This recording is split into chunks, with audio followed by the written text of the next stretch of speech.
a audiência pública com o tema Metas Nacionais de 2026, Justiça do Trabalho com eficiência e compromisso com o trabalho decente desde a infância, tem a finalidade de possibilitar a expressão de opiniões e o recebimento de sugestões da sociedade mato-grossense com vistas à formulação da proposta de metas nacionais da Justiça do Trabalho para o ano de 2026. Convidamos para a abertura o excelentíssimo senhor Tarcísio Regis Valente, desembargador do TRT da 23ª Região. Bom dia a todas e todos. É com grande satisfação que damos início à audiência pública do Tribunal Regional do Trabalho da 23ª Região, que tem como tema central a construção das metas nacionais da Justiça do Trabalho para o ano de 2026, sob o lema Justiça do Trabalho com eficiência e compromisso com o trabalho decente desde a infância. Esta audiência representa, na prática, a materialização do que propõe a resolução do Conselho Nacional de Justiça, número 221, de 2016, uma gestão participativa e democrática em que magistrados, servidores, instituições parceiras e toda a sociedade são convidados a contribuir para a definição dos rumos da Justiça do Trabalho. Não é por acaso que realizamos este encontro na semana do Dia Mundial de Combate ao Trabalho Infantil. A data reforça o papel essencial da Justiça do Trabalho na proteção da infância e na promoção de um futuro mais digno e seguro para nossas crianças e adolescentes. Por isso, reafirmamos hoje nosso compromisso institucional com o trabalho decente desde a infância. E este momento de escuta pública é estratégico para ampliar visões, enriquecer propostas e garantir que nossos objetivos estejam verdadeiramente alinhados às necessidades da população.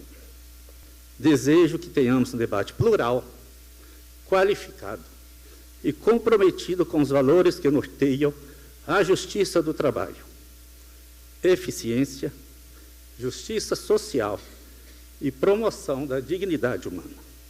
Há ações que podem ser feitas, que parecem simples, mas, por exemplo, o acordo coletivo de trabalho é implementado e fiscalizado para evitar o trabalho infantil.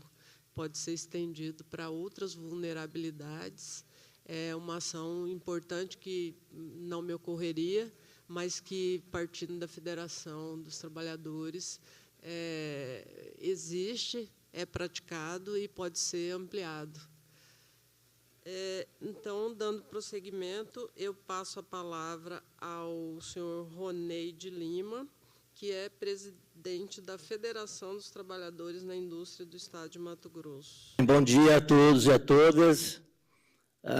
Quero cumprimentar o desembargador Tarcísio, no qual cumprimento demais pessoas da mesa, nosso procurador Danilo, sempre nos parceirão nosso junto nas atividades, nosso companheiro Luiz lá da FETAGRE, dizer que essas convenções coletivas e os acordos, as convenções coletivas deixaram de existir praticamente, né? Então, mais partindo para os acordos coletivos, que é onde que a gente consegue fazer um trabalho mais próximo junto às empresas e cada situação atendida conforme a sua necessidade localizada. Mas defendemos as convenções coletivas, é claro, né, que nós não temos como fugir disso. E parabenizar, apresentar a Federação dos Trabalhadores um pouco também. Nós somos 15 sindicatos filiados, é uma federação eclética que pega os setores do setor da construção civil e do mobiliário, que está aqui presente com o companheiro Joaquim, que faz parte do sindicato, com o companheiro Elias, que faz parte também do Conselho Fiscal da Federação. Temos o setor do químico, que pega os setores do álcool, tanto do milho como da cana, fertilizantes, enfim, biodiesel. Setor do vestuário, né? também e têxtil, e também a pessoal do cimentos, da fábrica de cimento e extrativas de Mato Grosso. Somos filiados à Confederação Nacional dos Trabalhadores da Indústria, NTI, do qual também estou como secretário regional Centro-Oeste, filiado à nova Central Sindical de Trabalhadores, que estão na luta, né, na defesa dos trabalhadores e trabalhadoras do nosso país por um desenvolvimento e justiça social. Preciso lembrar que aqueles que atacam e querem o enfraquecimento do Ministério do Trabalho, do Ministério Público do Trabalho, da Justiça do Trabalho e das entidades sindicais, estão atacando diretamente a democracia e o Estado de Direito. Continuando, quero parabenizar aqui a 23ª Região por abordar o tema de combate ao trabalho infantil, que é um tema importante. Sabemos que o lugar de criança é na escola, do direito de brincar, de ser sapeca, esse que eu acho que é o direito da criança. E não vender balas nos semáforos ou trabalhando em casas de pessoas por um prato de comida, muitas vezes. Mas para acabarmos com essa vergonha de termos crianças trabalhando, conforme colocado aí dos índices do professor, doutor Plínio, parece que essa questão minha aqui, parece que ela da forma do trabalho, eu adoro falando, mas ela praticamente acaba contemplando, a fala de vocês acaba contemplando o que eu quero dizer. Que tem que ser uma luta de todos, com ações coordenadas, multissetoriais. Justiça do Trabalho não vai dar conta sozinho disso. A esfera do governo, assistência social, saúde, educação, com preferência com escolas integrais. Precisamos proteger, acima de tudo, a família e o apoio aos familiares de vulnerabilidade. Porque é ali que está, por isso que está invisível, porque nós não conseguimos muitas vezes chegar à família, de forma, de muitos casos de trabalho infantil também, que é ligado à pobreza, promover condições para que nenhuma criança precise trabalhar, que passa pela geração de emprego decente, com salários justos, condições adequadas e programas profissionais com inserção no trabalho formal e a melhoria às condições da família. E dizer também que as retiradas dos direitos dos trabalhadores continuam em curso, né? E a reforma trabalhista, a gente nunca pode deixar de falar, a reforma trabalhista e da Previdência, retirar direito histórico dos trabalhadores brasileiros com um discurso fake, com um discurso mentiroso de agir, de gerar empregos e que as leis e os sindicatos só atrapalham o crescimento econômico do país. Incrível, tira o direito, persegue as instituições, doutor Danilo, precariza o trabalho e nós, trabalhadores, somos ocupados. Infelizmente, é o que vem acontecendo. E aí eu tenho que entrar para um assunto agora que é do momento que atinge a nossa Justiça do Trabalho, que eu não poderia deixar de estar colocando aqui, que é referente à pejotização, que é uma fraude trabalhista. Esses trabalhadores não têm nenhuma representação. Você quer ver? O Sindicato dos Trabalhadores da Construção Civil tem uma empresa lá na Vargem Grande, uma obra construindo de casas populares do Estado, que todos os trabalhadores são PJs. Tem 30 e poucos trabalhadores. Quem que representa eles? Não cumprem convenção coletiva, não dão café da manhã, não dão almoço. Por quê? Não precisam cumprir a convenção coletiva, porque eles não são representados pelos trabalhadores. E não são representados, por outro lado, pelo Sinduscom, que é o empregador. Então, eles estão... E mais complicado ainda, que eles podem ficar sem a Justiça do Trabalho para defendê-los. Quer dizer, que é essa questão aí da manifestação do ministro Gilmar Mendes, que suspendeu a tramitação de processos relacionados à competência da Justiça do Trabalho. Essa medida expõe milhares de trabalhadores em situação de precariedade e degradação da sua proteção social, a suspensão de milhares de trabalhadores que buscam reconhecimento de vínculo trabalhista. Conforme a AMATRA, a decisão do STF, que divide opiniões, travam de 500 mil processos trabalhistas. Estamos falando de milhares de trabalhadores que não têm condições econômicas de esperar, gente. Porque esses trabalhadores já estão numa situação difícil. E muitas vezes esses trabalhadores, eles vão descobrir depois que estão no PJ. Eles nem ficam sabendo, às vezes, na hora. E, com isso, a nossa confederação lançou um manifesto. A CNTI, que é a suspensão de tramitação, que eu quero ler, que faz parte integrada da nossa audiência pública, que é a manifestação pública da CNTI, a suspensão da tramitação do processo na Justiça do Trabalho pela STF, acende alerta para o risco à vida e à saúde dos trabalhadores. A Confederação Nacional dos Trabalhadores na Indústria, CNTI, representado por seu presidente José Reginaldo Inácio, manifesta seu veemente repúdio à manifestação do ministro Gilmar Mendes com ato do Supremo Tribunal Federal, o STF, que suspende a tramitação do processo relacionado à competência da Justiça do Trabalho. Essa medida não apenas diz respeito à Constituição Federal de 1988, artigo 114, como também expõe milhares de trabalhadores em situação de precarização e degradação das suas proteções sociais. E, para piorar, das suas condições ambientais de trabalho, o que impõe mais risco à vida e à saúde de quem trabalha. E em nome emblemático para classes trabalhadoras e as mesas que aceleram 28 de abril, Dia em Memória das Vítimas do Acidente de Trabalho, e o 1º de maio, Dia do Trabalhador. Com essa manifestação, o STF cria um critério de impunidade para as fraudes trabalhistas, com a pejotização. E contratos civis fraudulentos, que frequentemente mascaram a relação do trabalho reais, submetem os trabalhadores a condições indignas e penosas, insalubres e ambientes insalubres e perigosos e humanos.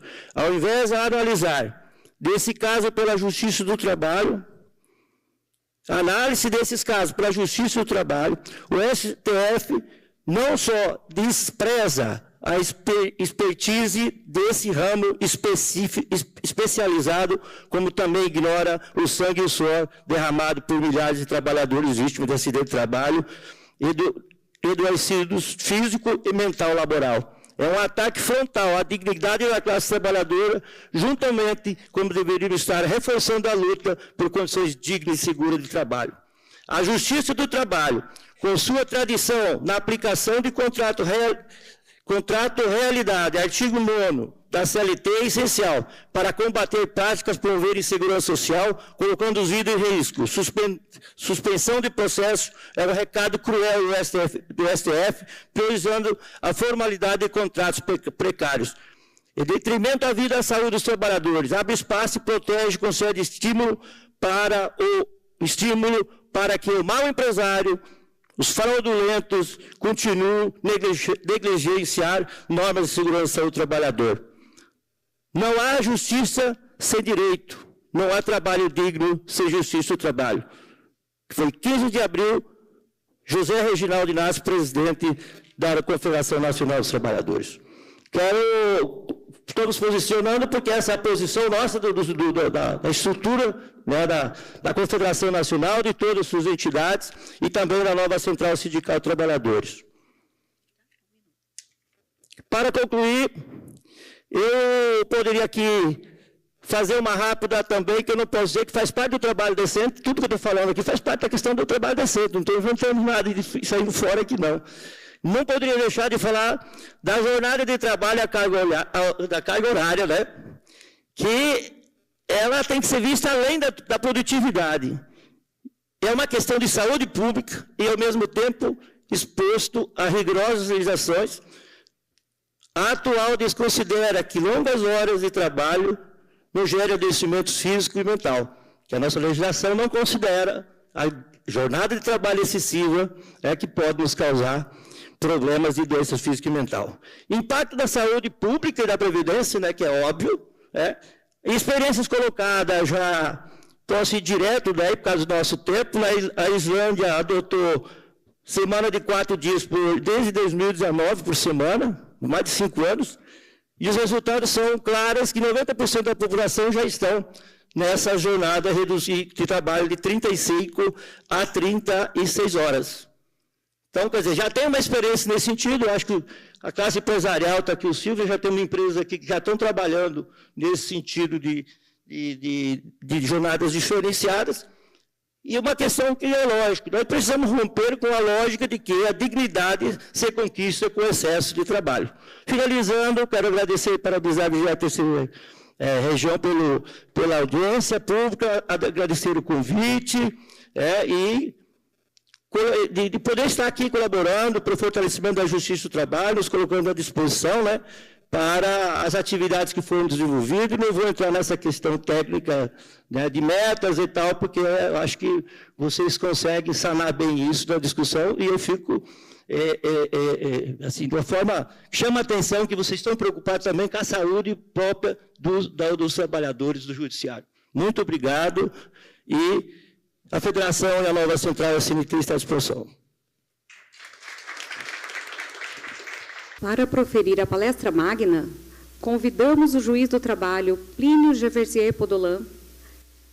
Para proferir a palestra magna, convidamos o juiz do trabalho, Plínio Geversier Podolan, doutorando em Direito pela PUC Rio Grande do Sul, mestre em Direito pela UFMT, professor da Escola da Magistratura da 23ª Região e autor do livro Trabalhadores Descartáveis, que abordará o tema Metas Nacionais de 2026, Justiça do Trabalho com Eficiência e Compromisso com o Trabalho Decente desde a Infância. Senhor Plínio, tens a palavra. Obrigado, Heloísa.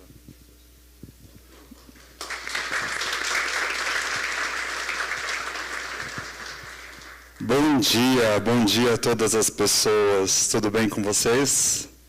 E estou muito feliz de estar aqui nessa data. Então, muito obrigado a todos que puderam estar aqui hoje. O meu objetivo, então, é trazer algumas reflexões sobre as metas do Judiciário, de como elas foram construídas ou de como nós chegamos até aqui. Então, talvez eu traga para vocês algumas reflexões que são um pouquinho dolorosas, mas, ao mesmo tempo, elas são muito importantes para a gente entender a nossa trajetória até esse momento, tá bom? Qual que é o objetivo da minha palestra especificamente? É tratar de uma meta qualitativa que foi apresentada pelo Judiciário, que é a meta 10, de proteção à infância. Essa meta 10, ela é aplicável a todos os ramos do Judiciário, mas cada ramo do Judiciário tem a sua especificidade. Então, nós aqui do Judiciário Trabalhista pensamos na meta 10, que é a meta de proteção à infância, com o nosso olhar trabalhista. Bom, eu trouxe para vocês ali, para vocês terem uma ideia de como que era a descrição da meta em 2025. Uma descrição da meta que foi feita a partir de uma provocação do TRT da 23ª Região. Ali dizia o seguinte: promover no âmbito do Programa de Combate ao Trabalho Infantil e Estímulo à Aprendizagem, pelo menos uma ação de combate ao trabalho infantil e de estímulo à aprendizagem, preferencialmente voltada à promoção da equidade racial, de gênero ou de diversidade do público-alvo, por meio de estabelecimento de parcerias interinstitucionais. Vamos dissecar essa meta. O que ela fala? Promover, no âmbito do Programa do Combate ao Trabalho Infantil, ou seja, já existe um programa em todo o Judiciário sobre isso, para que a gente faça pelo menos uma ação.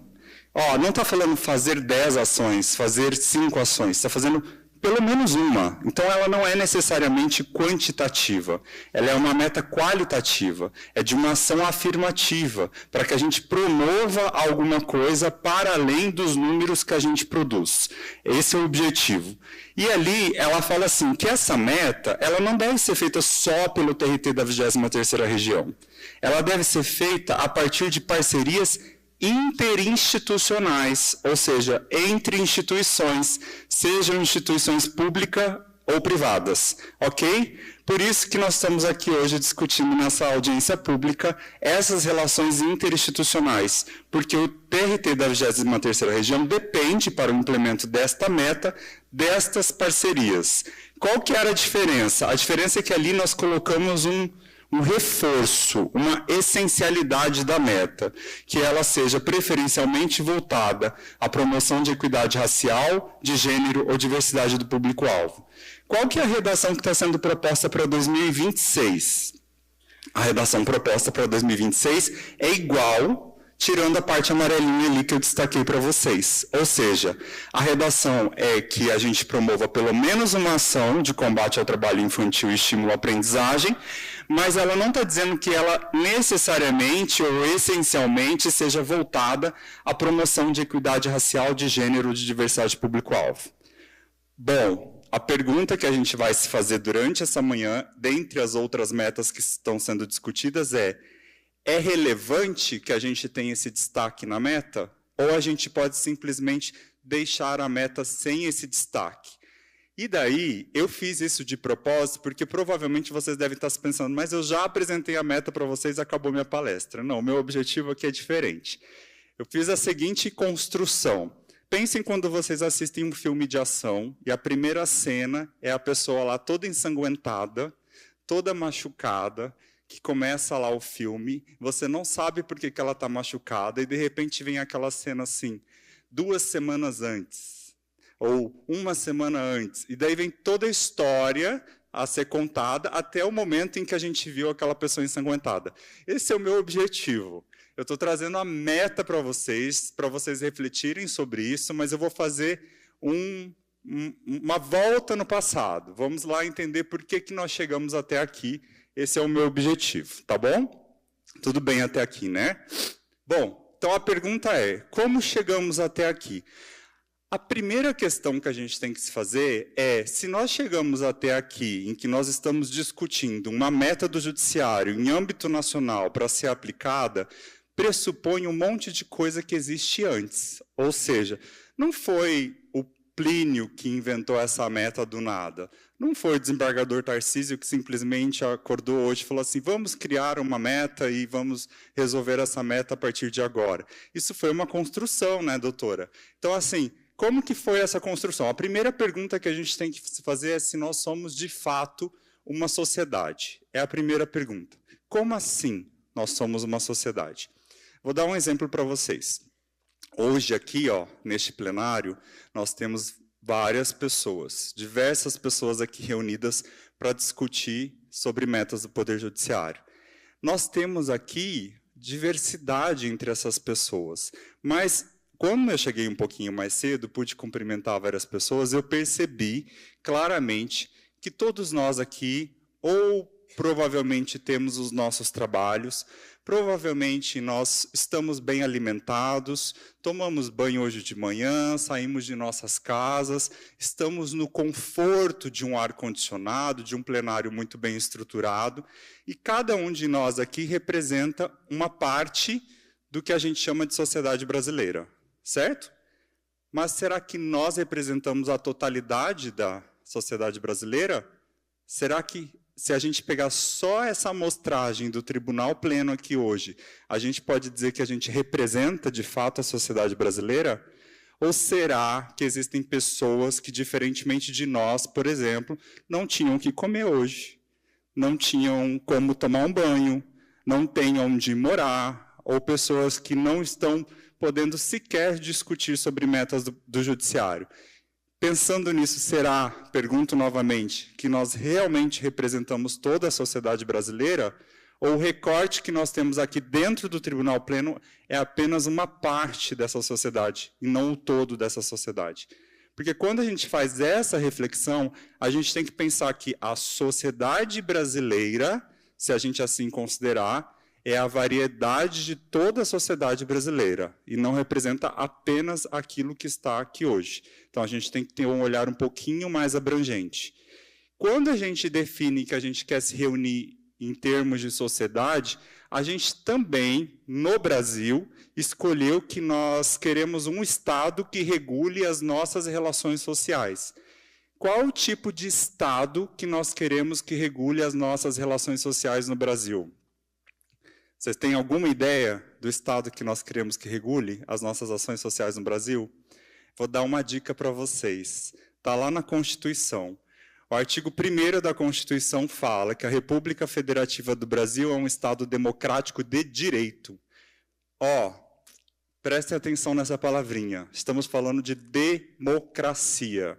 Significa parte do pressuposto de que todos nós, como foi a fala introdutória do desembargador Tarcísio, temos direito à voz, podemos participar politicamente, podemos participar publicamente e devemos respeitar a pluralidade de ideias. Esse é o pressuposto da democracia. E mais, quando existe alguma manifestação no sentido de que querer acabar com o Estado democrático de direito, isso é inconstitucional. É simples assim. Não tem muito segredo. Então, nós estamos aqui, enquanto sociedade, reunidas a partir de um Estado democrático de direito. E qual que é o fundamento para esse Estado democrático de direito? Um dos principais fundamentos pelos quais nós escolhemos viver numa democracia é um princípio chamado princípio da dignidade da pessoa humana. Também está lá no artigo 1º da Constituição. Então, o caminho que eu estou trazendo para vocês é um caminho que, sinceramente, se todo mundo cumprir esse caminho, fica muito fácil a gente entender e administrar o direito e entender por que as metas existem. O que tem a ver com isso, Plínio? Dignidade da pessoa humana com democracia. Qual que é o oposto da democracia? O oposto da democracia é quando a gente tem um Estado totalitário, um Estado ditatorial. Esse Estado totalitário, esse Estado que não é democrático, ele não respeita as diferenças. Esse é o principal objetivo de um Estado totalitário. Ele quer apenas que todo mundo seja igual, que se encaixe dentro de um modelo esperado. Essa é a ideia. Quando nós falamos de dignidade da pessoa humana, significa que nós queremos que todo mundo seja respeitado dentro de sua dignidade.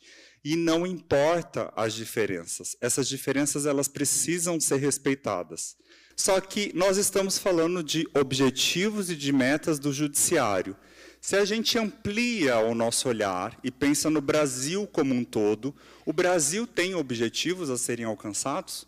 O Estado brasileiro tem objetivos a serem alcançados?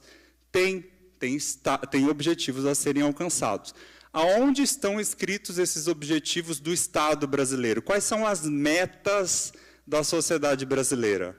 Está lá no artigo 3º da Constituição. Eu trouxe algumas delas, as principais. Então, por exemplo, a primeira meta ali diz construir uma sociedade livre, justa e solidária. Isso é uma meta. A segunda meta é garantir o desenvolvimento nacional. A terceira, erradicar a pobreza e a marginalização e reduzir as desigualdades sociais e regionais. A quarta, promover o bem de todos, sem preconceito de origem, raça, sexo, cor, idade e quaisquer outras formas de discriminação. O que eu disse para vocês? A gente só estipula o objetivo para aquilo que a gente ainda não alcançou. Quando a gente definiu, lá na Constituição de 1988, que esses eram os nossos objetivos, o que está implícito aí? Está implícito que a gente ainda não tem essa sociedade. A gente ainda não tem uma sociedade livre, justa e solidária. Se a gente tivesse já uma sociedade livre, justa e solidária, qual era a razão da gente estipular isso como um objetivo nacional? Qual era a razão da gente definir isso como uma perspectiva, uma meta a ser alcançada? Não é a lógica da meta? Isso é um objetivo que nós temos. Isso foi em 88. A pergunta é, agora, em 2025, nós já atingimos esse resultado? Nós já conseguimos construir essa sociedade? E daí eu queria só fazer um destaque em algumas palavrinhas. Construir uma sociedade livre, justa e solidária. Liberdade e justiça, ok, todo mundo entende. Solidariedade é uma coisinha que não está muito na moda, ultimamente. E daí a gente tem que entender por que essa solidariedade aparece na Constituição Federal. Se a gente fosse fazer um retrospecto, muito provavelmente vocês se lembram daquele lema da Revolução Francesa, igualdade, liberdade e Fraternidade. A fraternidade é a dimensão fundamental, por exemplo, da proteção aos direitos humanos. A fraternidade também é o que justifica a solidariedade, está escrita ali. Qual que é o contrário da solidariedade? É o egocentrismo, é o egoísmo, é o querer para si apenas o que te interessa, não ter interesse em relação à dor alheia, à vulnerabilidade do outro, à desigualdade. Não foi isso que escolhemos como sociedade. E eu quero crer que todos que estão aqui nessa sala também não escolheriam como objetivo a ser alcançado o egoísmo, o egocentrismo. Então, a solidariedade é um dos requisitos e um dos objetivos essenciais da sociedade brasileira como um todo. O segundo ponto, nós precisamos garantir o desenvolvimento nacional. A gente tem uma percepção de que toda vez que a gente fala de desenvolvimento nacional, a gente está falando só de desenvolvimento econômico. Aumentar o PIB, aumentar as riquezas. Desenvolver nacionalmente não é só isso. Desenvolver nacionalmente também é erradicar a pobreza e reduzir as desigualdades. Percebam que há uma diferença semântica nessas palavras. Erradicar significa eliminar, acabar. É diferente de reduzir. Erradicar significa não ter mais pobreza, não ter mais miséria, que todo mundo seja retirado desse lugar. E reduzir as desigualdades, a gente parte do pressuposto que a gente não vai conseguir estabelecer igualdade simétrica para todo mundo, mas a ideia é que a gente reduza essas desigualdades, que as pessoas que são mais vulneráveis sejam cada dia menos vulneráveis. Essa é a pretensão com esse objetivo. E o quarto objetivo, que tem a ver com a descrição da meta que nós vamos falar, que nós já citamos agora, é promover o bem de todos, sem preconceitos de origem, raça, sexo, cor, idade e quaisquer outras formas de discriminação. Raça, sexo e cor, idade são exemplos. Quaisquer outras formas de discriminação. Lembre que quando eu li ali a meta 10, a gente está analisando se a gente vai manter ou não aquele olhar sobre a equidade de gênero, inclusão racial e de diversidade, tem a ver com este artigo 3º da Constituição, que nós definimos como um objetivo. Então, eu estou trazendo para vocês um caminho, que é um caminho para a gente entender por que essas metas estão sendo propostas hoje. Bom, como que está a nossa realidade hoje? Lembram que eu falei para vocês? O nosso objetivo, ele só existe se a gente quiser alcançar um resultado diferente. Qual que é a realidade da sociedade brasileira hoje, em 2025? E daí, eu trouxe alguns dados para vocês, e eu gostaria que vocês prestassem muita atenção nesses dados. Eu poderia passar aqui horas falando sobre dados estatísticos, mas eu selecionei alguns dados que são importantes para a gente refletir sobre essas metas. E dados estatísticos, normalmente, refletem uma amostragem da nossa realidade. O meu objetivo com vocês é que a gente perceba qual é, de fato, a nossa realidade. Tá? Então, por isso, eu trouxe esses dados para vocês. O primeiro dado que eu trago para vocês, eu sei que o gráfico aqui está um pouquinho ruim, aqui está melhor, mas é só para vocês terem uma ideia, mais ou menos, vocês vão entender, porque eu vou explicar o gráfico para vocês, que isso daqui foi retirado do IBGE e tem uma taxa de desocupação histórica. Esse gráfico tem 3 linhas, e que elas vão de 2012 até 2024. A linha de baixo, que é a linha pontilhada azul, se refere à taxa de desocupação entre os homens no Brasil. A linha verde é a média de desocupação. E a linha preta, acima, é a taxa de desocupação entre as mulheres. Só por esse gráfico, a gente percebe que, historicamente, nos últimos 12 anos, a taxa de desocupação entre as mulheres é quase o dobro da taxa de desocupação entre os homens. E percebe que há uma variação, mais para cima e para baixo, mas essas linhas nunca se cruzam. Elas nunca mudaram. Significa que, historicamente, as mulheres têm menos acesso aos empregos formais do que os homens no Brasil. Isso é um dado de realidade. Isso é um dado de realidade. Daí, a gente tem que pensar, bom, o que tem a ver isso com o que eu estou falando? Lembra que uma das reflexões que a gente tem na meta é sobre equidade de gênero? Equidade de gênero significa isso, que todos, homens e mulheres, tenham as mesmas oportunidades. Historicamente, ao que parece, as mulheres não estão tendo as mesmas oportunidades que os homens. Um outro dado da realidade que eu trago para vocês. Das pessoas que recebem no Brasil até 1,5 salário mínimo, 67% são pessoas negras. Então, quando a gente fala de pessoas com baixa renda, não baixa renda no sentido técnico, né, com salários mais baixos, até 1 salário mínimo, a maioria são de pessoas negras. Para cada uma pessoa negra com rendimentos acima de 10 salários mínimos, ó, que daí já é um outro olhar. Bom, para quem ganha mais de 10 salários mínimos, ou seja, ganha mais salários do que a média nacional. Para cada uma pessoa negra, há 4 brancas. Consegue entender aqui, né? Os dados eles falam por si próprios. Um outro dado que eu trago para vocês. Taxa de informalidade.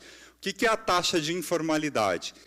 Eu tinha falado da taxa de desocupação. A taxa de desocupação são as pessoas que estão desempregadas e estão sem trabalho. A taxa de informalidade são as pessoas que estão trabalhando, mas sem um registro formal de trabalho.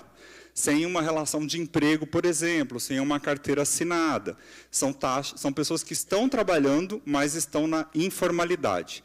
A média brasileira, que é altíssima, é de 38,9%. Entre os homens brancos, essa média é um pouquinho menor, 34,6%. A menor média de informalidade é entre as mulheres brancas, 31,9%. Já entre os homens negros, a taxa de informalidade sobe para 41%. E entre as mulheres negras, é a maior taxa de informalidade, 44,1%. Um outro dado que eu trago para vocês, e mais uma vez, a ideia aqui é refletir sobre a nossa realidade. Aqui são dados do rendimento médio no emprego formal. A gente acabou de falar da taxa de informalidade e agora a gente está falando daquelas pessoas que estão empregadas, formalmente empregadas. Aqui a reflexão é quanto eles ganham, em média. Será que tem uma diferença salarial entre as pessoas, em média? Os dados nos mostram o seguinte. Entre os homens brancos, a média é de R$ 22,86 por hora trabalhada. Entre as mulheres brancas, é R$ 19,00 por hora trabalhada.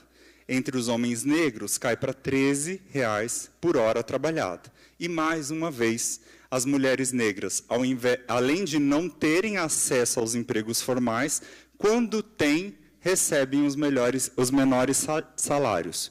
R$ 12,00 por hora trabalhada. Vocês estão entendendo aonde eu estou querendo chegar, né? Com esses dados aqui. Vamos lá. Dados sobre o trabalho infantil doméstico. Aqui começa a ficar um pouquinho mais pesado. E daí eu peço desculpa para vocês, mas o objetivo é esse. Nós estamos aqui para refletir sobre metas, ou seja, alcançar resultados diferentes daqueles que nós estamos acostumados. Então, vamos lá. Sobre o trabalho infantil doméstico. Esses dados, inclusive, eu retirei do protocolo que foi feito pelo Conselho Superior da Justiça do Trabalho, com perspectiva de julgamento de gênero, antidiscriminatório, interseccional. Nós vamos falar um pouco mais sobre eles no final. 25% das crianças em trabalho domésticos são brancas, 75% são negras. Só que daí, quando a gente vê só em relação às meninas que fazem trabalho domésticos, 90% são meninas negras. E o trabalho infantil, ele retira a possibilidade de que essas crianças tenham acesso e oportunidade iguais às outras crianças. Retiram dessas crianças a possibilidade de educação, de lazer, de convívio familiar, porque trabalho não é brincadeira, né? Trabalho é obrigação. Então, quando a gente fala de trabalho infantil, a gente está falando de pessoas que estão tendo as suas oportunidades retiradas desde o momento da sua infância. E por que eu trouxe esses dados sobre trabalho infantil doméstico? Porque o trabalho infantil, na verdade, o trabalho doméstico, ele é proibido para menores de 18 anos. Olha que interessante. A Constituição e as leis falam que o trabalho a partir dos 14 é possível em algumas profissões, em algumas atividades, também a partir dos 16, na condição de aprendiz, mas trabalho doméstico, pela Lei Complementar 150, é proibido para menores de 18 anos. Não existe a possibilidade de aprendizagem no trabalho doméstico. Eles são proibidos. Então, eu só trouxe esse dado para revelar que esse é um fator importante para a gente refletir sobre a meta. Olha só, nós estamos falando sobre uma meta de combate ao trabalho infantil. Uma meta de trabalho infantil que a gente vai analisar se ela precisa ou não ter um recorte racial e de gênero. E, evidentemente, os dados mostram que há uma realidade material que afeta muito mais as mulheres, as meninas e, principalmente, as meninas pretas.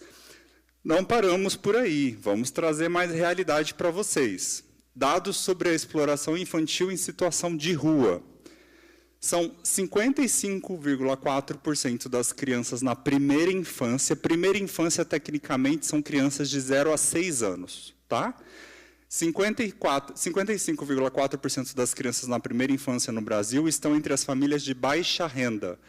Baixa renda são famílias que as pessoas recebem até meio salário mínimo. Meio salário mínimo. A gente está falando que a maior parte das crianças no Brasil, mais da metade das crianças no Brasil, até 6 anos, integram famílias de baixa renda, que ganham até meio salário mínimo. Outro dado, 3 a cada 4 famílias são capitaneadas por mães solo. Isso não é novidade, nós sabemos disso.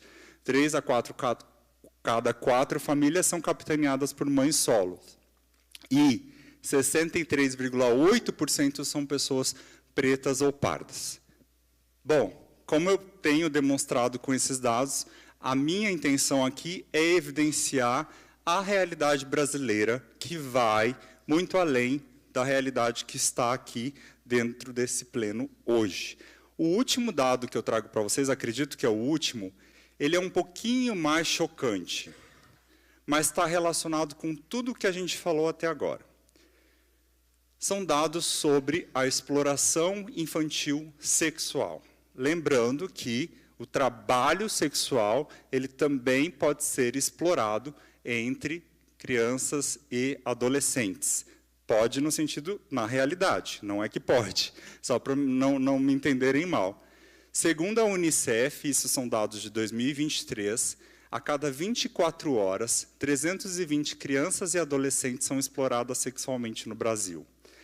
Um outro dado que chama muita atenção. O Brasil ocupa o 2º lugar no ranking de exploração infanto-juvenil, sendo que 75% das vítimas são meninas, a maioria negras. Mais uma vez, esse recorte racial e de gênero se repetindo em diversas faces da exploração. Por último, entre 2013 e 2023, ou seja, no intervalo de 10 anos, 232 mil nascimentos de bebês novos eram de meninas de até 14 anos. E daí eu preciso lembrar, ou esclarecer, para quem não sabe, que se relacionar sexualmente com meninas menores de 14 anos é estupro, é considerado estupro de vulnerável.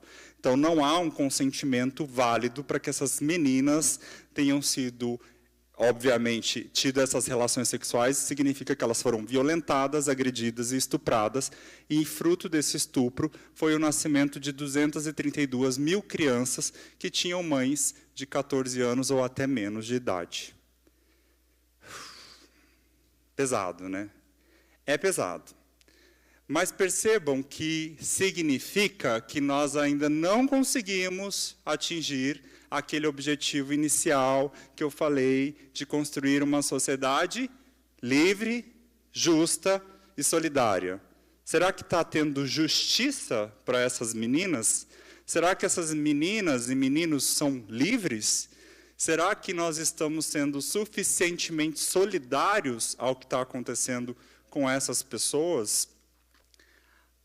Como eu falei para vocês, um dos fundamentos da nossa República Federativa do Brasil, do nosso Estado Democrático de Direito, é que nós todos, em igualdade de dignidade, somos pessoas humanas. Então, assim, se nós falarmos, por exemplo, se eu usar esse comparativo com a doutora Leda, se eu disser assim, eu e a doutora Leda somos pessoas humanas, tem algum erro nessa frase? Não, nós somos pessoas humanas. Agora, se eu me descrever e a doutora Leda se descrever, a gente já vai começar a perceber algumas diferenças. Nós não somos necessariamente iguais. Nós não temos as mesmas características, nós não temos as mesmas experiências de vida, nós não passamos pelas mesmas dificuldades. Isso significa que todos nós, em alguma medida, somos singulares. Apesar de nós querermos que em dignidade sejamos iguais, na realidade nós não somos iguais em dignidade. E cada um de nós somos singulares. Essa singularidade é o que nos faz múltiplos, é o que nos faz diversos. E daí, queridos, eu gostaria só de fazer uma ressalva. Há um equívoco técnico muito comum, porque quando a gente usa a palavra diversidade, normalmente as pessoas fazem uma associação de senso comum, achando, falou de diversidade, é pauta LGBTQIAPN+. Inclusive, nós estamos no mês do orgulho LGBT. É também, mas não é só. Tecnicamente, diversidade vai além disso. Quando nós falamos de diversidade, nós falamos também das questões de gênero. Nós também falamos das questões raciais. Nós também falamos das pessoas com deficiência. Nós também falamos das crianças e adolescentes, nós também falamos dos povos indígenas, nós também falamos do etarismo. Isso tudo é diversidade.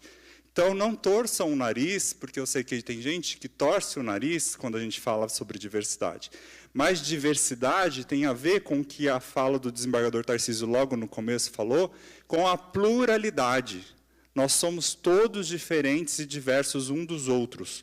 E a ideia é que um Estado democrático de direito acolha e receba essas diferenças e consiga perceber essas diferenças. Como eu disse para vocês, todos esses lugares em que eu passei para vocês de dados de realidade demonstram o quê? Que existem pessoas que têm uma vulnerabilidade maior que as outras. Enquanto seres humanos, enquanto pessoas humanas, nós todos somos vulneráveis em alguma medida. Mas vocês vão de concordar que existem pessoas que são mais vulneráveis que outras. Existem pessoas que são mais frágeis que outras no sentido da vulnerabilidade. Por que eu estou dizendo isso? Bom, vamos lá. Se a gente fizer uma comparação entre uma criança e um adulto, quem é mais vulnerável? Me parece que é a criança. Se a gente fizer uma comparação entre uma criança menina e uma criança menino, considerando os dados que eu apresentei, quem é mais vulnerável? Me parece que é a menina. Se a gente faz uma comparação entre uma menina branca e uma menina preta, quem provavelmente é mais vulnerável? É uma menina preta. Percebam que existem avenidas de vulnerabilidade e que, às vezes, elas se encontram.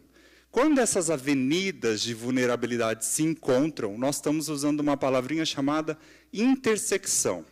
É aí que vem a famosa interseccionalidade. Então, existem camadas de vulnerabilidade que são maiores que outras. Quando nós identificamos essas camadas de vulnerabilidade que são maiores que outras, qual é o nosso compromisso, já que nós queremos uma liberdade justa, livre e solidária? O nosso compromisso é tentar proteger essas pessoas. Essa é a finalidade. Então, quando nós estipulamos uma meta e uma ação afirmativa, dizendo para criar uma ação que vise combater o trabalho infantil, A gente está fazendo todo esse raciocínio que eu acabei de fazer com vocês aqui. É por isso que eu fiz esse raciocínio, para a gente entender por que chegamos na meta. Porque nós queremos proteger as pessoas que são mais vulneráveis. Foi o que nós escolhemos enquanto sociedade. E se nós queremos proteger, o que nós vamos fazer com isso? Tem várias ações que podem ser feitas. Então, por exemplo, a gente tem as legislações, a gente tem as relações interinstitucionais, a gente tem a Constituição, a gente tem as convenções de direito humano, e a gente tem também, e eu trouxe para vocês, na verdade eu vou fazer, desculpa, eu me inverti a ordem aqui, mas eu vou fazer um resuminho para vocês entenderem qual que é a lógica que eu segui até agora. Então, passos para uma sociedade mais livre, justa e solidária. Primeiro, garantir um Estado democrático. Segundo, que esse Estado democrático coloque a dignidade da pessoa humana na sua centralidade. Terceiro, que a gente tenha como objetivo construir uma sociedade livre, justa e solidária. Quarto, que a gente reconheça a realidade e não só um recorte dela. E a partir do momento em que a gente reconhecer a realidade, a gente identifique as desigualdades sociais que ainda existem na nossa sociedade.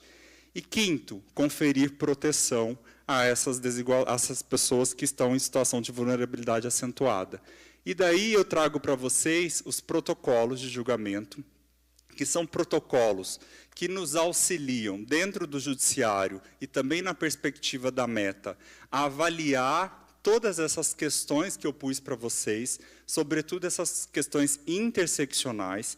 E é muito interessante que os protocolos, embora sejam recentes, eu percebo que eles ainda não foram tão bem adotados por todo mundo. Esses protocolos, me desculpem se eventualmente alguém não concordar comigo, mas não me parece que eles sejam facultativos. Não me parece que é uma medida assim, talvez eu aplique se eu quiser. Vou dar um exemplo. Quando você chega no hospital, existe um protocolo para você ser atendido. Você recebe uma fitinha lá, laranja, vermelha, a depender do grau de gravidade em que você chegou no hospital numa emergência. Esse grau de gravidade significa que se você vai ser atendido com prioridade ou não. O protocolo do judiciário tem a mesma finalidade. A gente perceber quem precisa ter atenção prioritária nas demandas. Além desse protocolo da Justiça do Trabalho, existe um outro protocolo anterior do CNJ, que considera a realidade da mulher e da violência de gênero.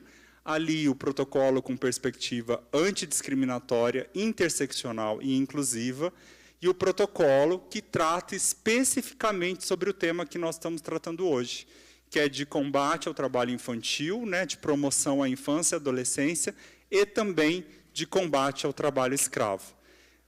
Eu sugiro, recomendo, que quem ainda não leu esses protocolos, que leiam e que passem a adotar no dia a dia das suas atividades. Além disso, só para encerrar, para fazer um último link com vocês, eu disse sobre as metas da sociedade brasileira, tá? Lá no artigo 1º, artigo 3º da Constituição. Nós, enquanto humanidade, olha só, eu ampliei, saí do Brasil. Estou indo para todo o planeta Terra. Nós, enquanto humanidade, nós definimos algum objetivo? Sim, nós definimos. Existem organizações internacionais como a ONU, como a OIT, organizações essas que o Brasil faz parte e que definem objetivos para nós enquanto humanidade. Se são objetivos, significa que eles não foram alcançados. E o judiciário precisa observar esses objetivos. Então, são 17 objetivos, chamados Objetivos de Desenvolvimento Sustentável. Desses 17, eu trouxe 6 para vocês. 6 porque são 6 que se relacionam com as metas, especificamente com a meta que eu tratei no início da minha fala. O primeiro deles ali é erradicação da pobreza. Olha, coincide com uma meta que está na Constituição brasileira. O segundo, igualdade de gênero. Coincide. Nós falamos que é proibida a discriminação, qualquer tipo de discriminação, inclusive de gênero. Então, coincide com uma meta estipulada pela sociedade brasileira. No 8º, ali está trabalho decente e crescimento econômico. Coincide também com um dos objetivos da Constituição brasileira. O 10º, redução das desigualdades. É a mesma palavra. Percebam que eles lá na ONU utilizaram erradicar a pobreza e reduzir as desigualdades. Parece que eles copiaram a Constituição, né? Mas é uma construção que nós estamos fazendo. 16, aqui é importante. Para que a gente atinja esses objetivos, é preciso que a gente tenha uma justiça forte. E essa justiça estabeleça não só eficiência, mas se comprometa também com a pacificação dos conflitos. É esse o objetivo 16. E o último objetivo que eu trago para vocês é que tudo isso deve ser feito pensando em parcerias interinstitucionais. Também está lá. Também está lá. Vocês viram que o caminho que eu fiz vai chegar de volta lá na meta? Entenderam? Essa foi a ideia.